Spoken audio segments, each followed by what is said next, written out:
going to control any population for any length of time, you must have some measure of consent. It's exceedingly difficult to see how pure terrorism can function indefinitely. It can function for a fairly long time, but I think sooner or later you have to bring in an element of persuasion, an element of getting people to consent to what is happening to them.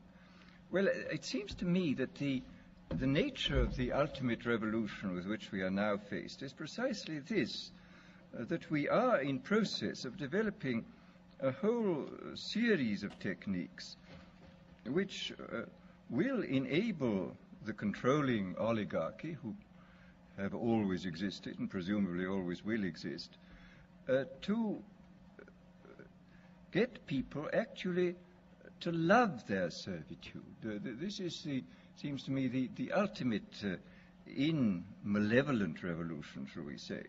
And this is a problem which has interested me for many years, and about which I wrote 30 years ago a fable, The Brave New World, which is essentially the account of a society making use of all the devices at that time available, and some of the devices which I imagined to be possible, making use of them in order to, first of all, to standardize the population, to iron out inconvenient human differences, to create, so to say, mass-produced models of human beings arranged in some kind of a scientific caste system.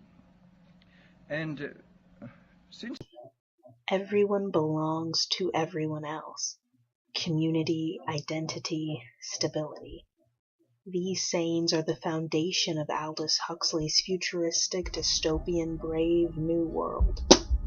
Imagine a world without mothers, fathers, family, individuality, a place in which all those around you are human clones with no personality, a vast array of people that are not seen as individuals, but as a social body working as one. This society results from the absence of spirituality and family, the obsession with physical pleasure, and the misuse of technology.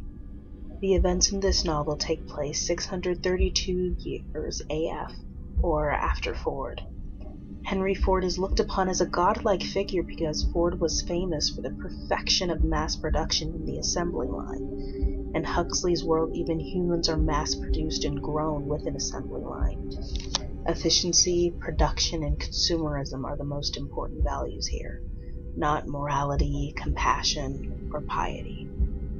The society is divided into 5 social castes: alphas, betas, gammas, deltas, and epsilons. This order is most likely based on the Brahmin caste of the religion of Hinduism, as in India, they are learned priests and scholars that symbolize intelligence. Gammas, deltas, and epsilons are the lowest caste in society, essentially subhuman, and are capable of work and not in independent thought. For these lower caste men and women, individuality is impossible. As a result, built on a large foundation of identical, easily manipulated people, the society thrives. Stability lives, but individuality, the desire and/or ability to be different, is dead. Alphas are the highest order of the caste system. They symbolize the intelligence of the society. Their jobs are the ones that require the most intelligence, such as message writers, psychologists, directors, and world controllers. Betas are the second order of the caste system. Betas are known to be somewhat intelligent peoples of the society and do jobs such as nurses and mechanics. Aldous Huxley has a unique way of writing his novels in terms of the order. In A Brave New World, Huxley doesn't introduce his main character until the middle of the book. Bernard Marx receives so much attention in the early part of Brave New World that it seems as if Huxley has chosen him for the main character. Later, however, John the Savage takes the central role in the novel. Bernard struggles to fit into the seemingly flawless society as he is inherently flawed. Bernard's flaw his short stature, marks him for ridicule and undercuts his alpha-like status. Bernard himself is painfully aware of others' responses to his un-alpha-like shortness, and his lack of confidence stems from anxiety about rejection. Bernard also enjoys solitude, a notion almost alien in this society, as they were always together, always believing in community, identity, and stability. Bernard strives and fails to feel genuine human emotion.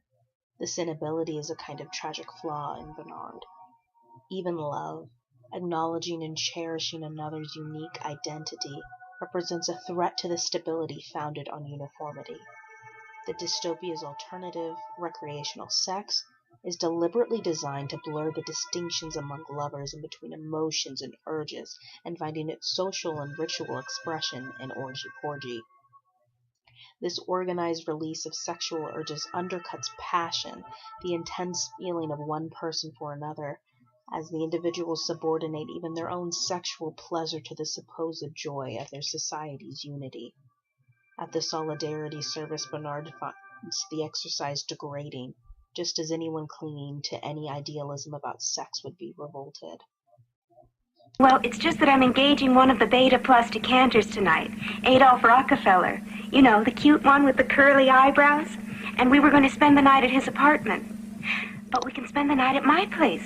It's much closer to the rocket port. Unless you'd rather engage me tonight. I'm sure I could rearrange my plans. Oh, no. I've already engaged you twice last week, and you know how people gossip. Suppose they start whispering that I have immorally limited my engagements to just one female. I've got my reputation to think of. Bernard's feelings about his difference develops into an inner resentment nurtured by his own egotism, a frame of mind that produces much emotion but little action. Although he wants to be an individual, to feel strongly and act freely, Bernard shows little creativity or courage. Bernard is marked as an outsider, but he has a sudden social success with the introduction of John, a male living on what the world order calls the Savage Reservation.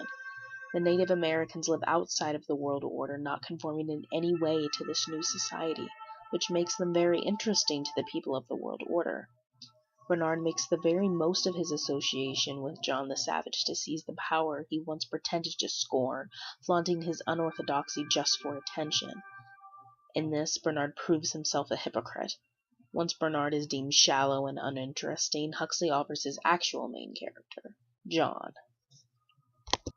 The only person in the Brave New World naturally born of a mother, John represents a unique human being in the novel, with an identity and family relationship unlike any other character.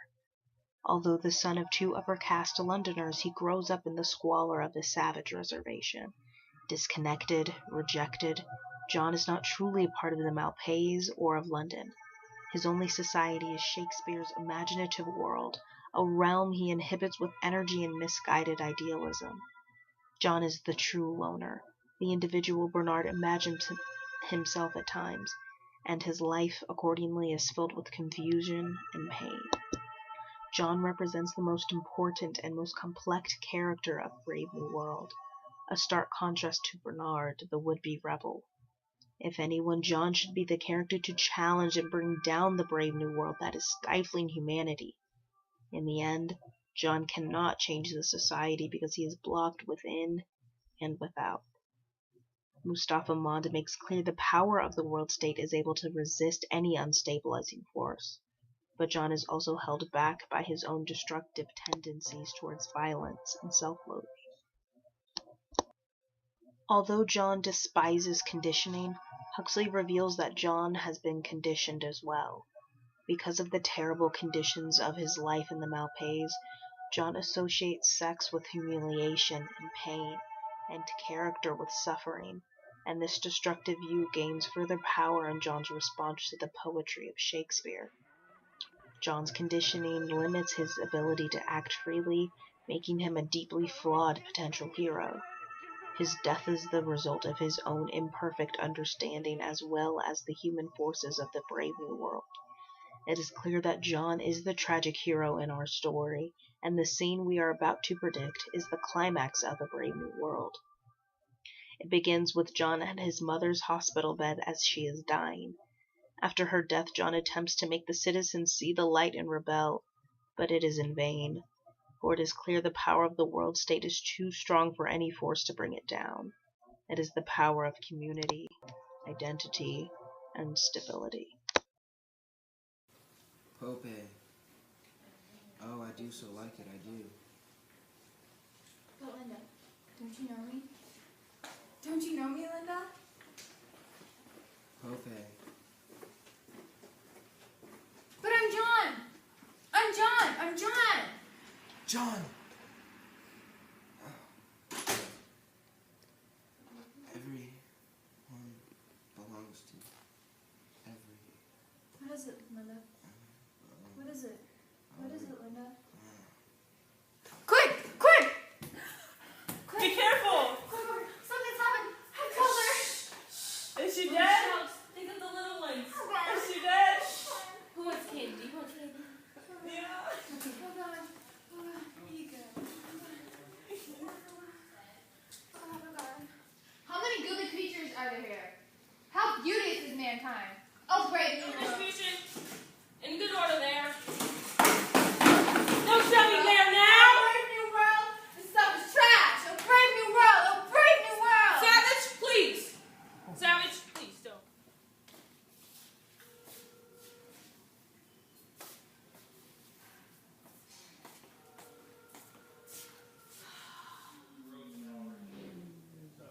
We'll give him 5 more minutes, and if he doesn't show up by then I don't know what we're gonna do, okay? Okay. Hello? Speaking. Ford and Flint. What is it? A fellow I know at the Parkland Hospital says the Savage is there. Seems to have gone mad. Anyhow, it's urgent. Will you come with me? Yeah. Don't you guys like being slaves? Don't you guys like being babies? I just can't get it. It doesn't make any sense. This is poison for you. It's poison for your soul. It's poison for your body. I don't know if it's poison. It's poison. I can't do it. It's just not okay. Help! Help! I can't stand in here. They're poisoned. It's poison. They'll Poison. kill him. Help! They'll kill him! Savage, you come to me or I'll come to you. Oh, I'll come quickly. Ford help him. Ford helps those who help themselves. No! Stop! Stop! Help!